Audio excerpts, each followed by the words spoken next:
साथियों, एक बहुत ही महत्वपूर्ण मुद्दे के ऊपर आप हमारे बीच में बात करने के लिए हैं। हम आपके चिर परिचित चेहरा एमएलए बलवंत सिंह मुकोटिया जी, एमएलए चिनैनी से बहुत इंपॉर्टेंट मुद्दे के ऊपर आज बात करेंगे। मैं सीधे तौर पे उनसे आग्रह करूंगा अपनी बात आपके आगे रखें। धन्यवाद दीप जी। जैसा कि आप देख रहे हैं कि आज पूरे देश भर में एक प्रोपेगेंडा ईसीआई के खिलाफ, देश के लोकतांत्रिक ढांचे के खिलाफ, देश की सरकार और खासकर प्रधानमंत्री जी के खिलाफ राहुल गांधी और उनके कुछ अलायंस पार्टनर जो विदेशी ताकतों के साथ मिलके हमारे देश को दुनिया के अंदर बदनाम करने की एक साजिश कर रहे हैं। आज मैं बताना चाहता हूं कि उन्हीं के अलायंस पार्टनर यहां जम्मू कश्मीर में जिन्होंने मेरे विरोध में चुनाव लड़ा, उन्होंने पहले दिन से, चुनाव से पहले भी उनकी हरकतें क्या थी, बाद में क्या हरकतें हैं, मैं उस पर नहीं जाना चाहता। लेकिन उन्होंने ये कहा कि मुझे चुनाव के बाद कि ये जो ईवीएम है, इसमें पहले तो उन्होंने कहा, बड़े डंडोरा पीटा, पूरी दुनिया को कहा कि मैं पहला दुनिया का शख्स बन गया कि जिसने रिकाउंटिंग कराई। और जब रिकाउंटिंग का दिन आया तो कहने लगे जनाब ये रिकाउंटिंग नहीं है, ये जो ईवीएम है उनकी चेकिंग है। तो जो भी उन्होंने कोर्ट में कहा, इलेक्शन कमीशन ऑफ इंडिया को कहा, जो उन्होंने रिक्वेस्ट की, हमारे डेमोक्रेसी को और केंद्र सरकार को हम धन्यवाद देना चाहते हैं कि अपोजिशन की पूरे तरीके से सुनवाई होती है और ईसीआई को जिसके ऊपर एलिगेशन लगते हैं उसने पूरे तरीके से उनकी बात को सुना, जाके लीगली अभी कोर्ट में चल रहा है, वो नहीं सुनना चाहिए था, मैं उस पर नहीं जाना चाहूंगा, लेकिन उन्होंने सुना उनका। तो उसके बाद उन्होंने कहा कि जो देश के अंदर ये अलायंस पार्टनर, देश के विरोध वाले अलायंस इकट्ठे हुए हैं, जो ये कहते हैं वोट हम ए को डालते हैं तो वोट बी को चला जाता है, वोट बी को डालते हैं वोट सी को चला जाता है। तो उसी को लेके जो इंडिया गठबंधन के जो अलायंस पार्टनर मेरे विरोध में जो 16,000 के करीब वोटों से हारे, और 16,000 भी कौन से थे, नेशनल कॉन्फ्रेंस और कांग्रेस, उन्होंने मिलके, तीनों ने मिलके, कुछ और भी मिले थे, और नेशनल कॉन्फ्रेंस कांग्रेस का अच्छा वोट बैंक है, उसको निकाला जाए तो उनको 4-5 हजार वोट ही मिला अपना। लेकिन फिलहाल हम कहेंगे लगभग 16,000 की एक भारी डिफीट के साथ लोगों ने हराया। उसके बाद उन्होंने कहा कि मुझे शक है जिस मशीन के ऊपर वोटिंग हुई है वहां पे वोट जो है मेरे को पड़ने चाहिए थे, वो बीजेपी को पड़े।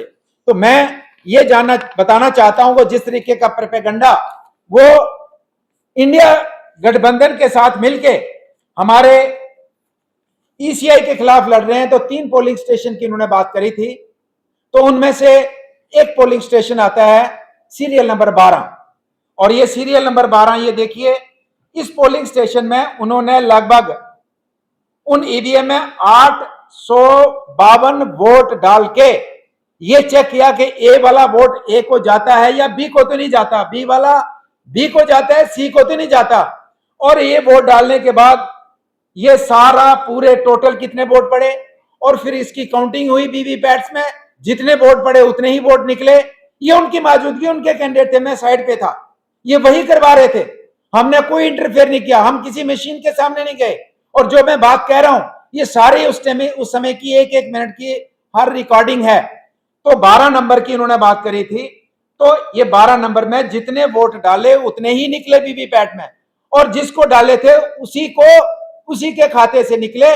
और उसके बाद ये एक डॉक्यूमेंट है जिसके ऊपर वही कैंडिडेट, ये उनका नाम ये उनके सिग्नेचर देखिए, आप क्लोज अप कर सकते हैं, उन्होंने सिग्नेचर करके ये ऑथेंटिकेट किया कि जो 12 नंबर की मशीन थी इसमें कोई गड़बड़ी नहीं थी, इसमें जो भी हमने वोट डाले, जिसको डाले वो पड़े, उसी को गए, और वो वोट जितने थे उतने ही थे। तो ये उनके सिग्नेचर हैं, ये हमारे बाकी कैंडिडेट है ऑफिसर के सिग्नेचर हैं।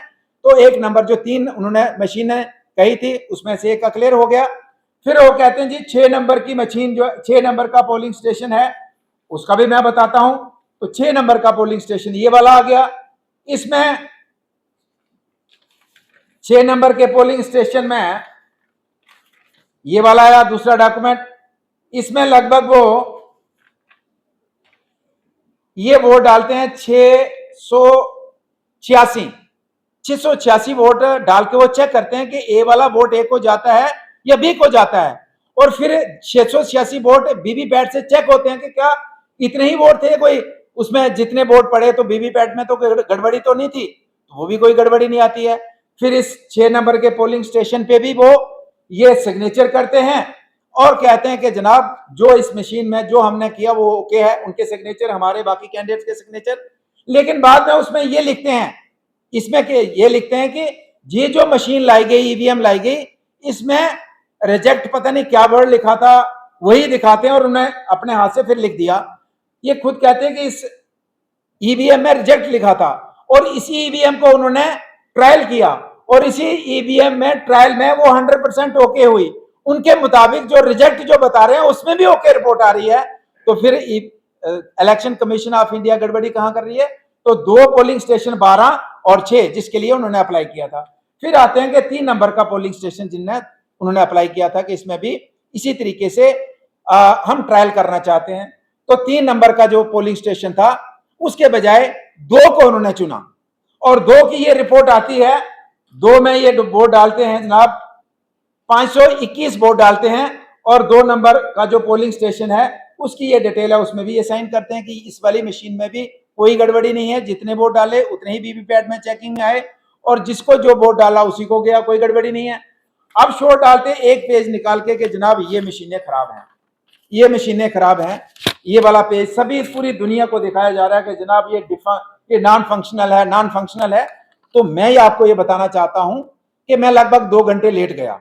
मैंने कहा मेरा काम नहीं है, उनको शक है वो दूर करें मुझे हालांकि मुझे आप बुलाया था, आप भी अपने लोगों को लाइए, लेकिन मैंने कहा ये कोई मेरा तो मसला है नहीं। लेकिन 2 घंटे में मुझे पता लगा कि अंदर गुंडागर्दी चल रही है और जो इंजीनियर आए उनके ऊपर दबाव बना के जबरदस्ती मशीनों को ये कहा जा रहा है कि इसको रेड फ्लैग लगा के इसको नॉन फंक्शनल बताइए, और उस गुंडागर्दी की पूरी तस्वीरें उसमें मौजूद हैं और ये भी आने वाले समय में ये पूरा रिकॉर्डिंग है, ये भी बताया जाएगा। और मैं ईसीआई को कहना चाहता हूं कि इस तरीके की गुंडागर्दी करने वाले लोग जो आपकी बात भी नहीं मानते, उनके ऊपर कम से कम रिस्ट्रिक्शन होनी चाहिए कि वो चुनाव ना लड़ पाए। और मैं इनकी बात नहीं है, जो भी करता है। और मैं ये कहना चाहूंगा कि ठीक है, उन्होंने कहा कि पहली मशीन का जो उन्होंने कहा कि उसमें क्लॉक एरर आया, तो उसमें जो उन्होंने लिख के लाया था उसमें जो एसओपी थे, उन्होंने कहा कि किसी मशीन में कोई अगर क्लॉक एरर आता है तो आप दूसरी मशीन ले सकते हैं। तो आप उठ के बाहर आ जाना चाहिए था, आपने कहना मुझे दूसरी भी नहीं चाहिए। आपने जबरदस्ती दूसरी भी मंगाई, तीसरी भी जबरदस्ती आपने कहा कि रिजेक्ट है, चौथी भी रिजेक्ट कराने की बात कर रहे थे। लेकिन मैं पहुंच गया और जब मैं पहुंचा तो पहले की भी काउंटिंग बराबर आई।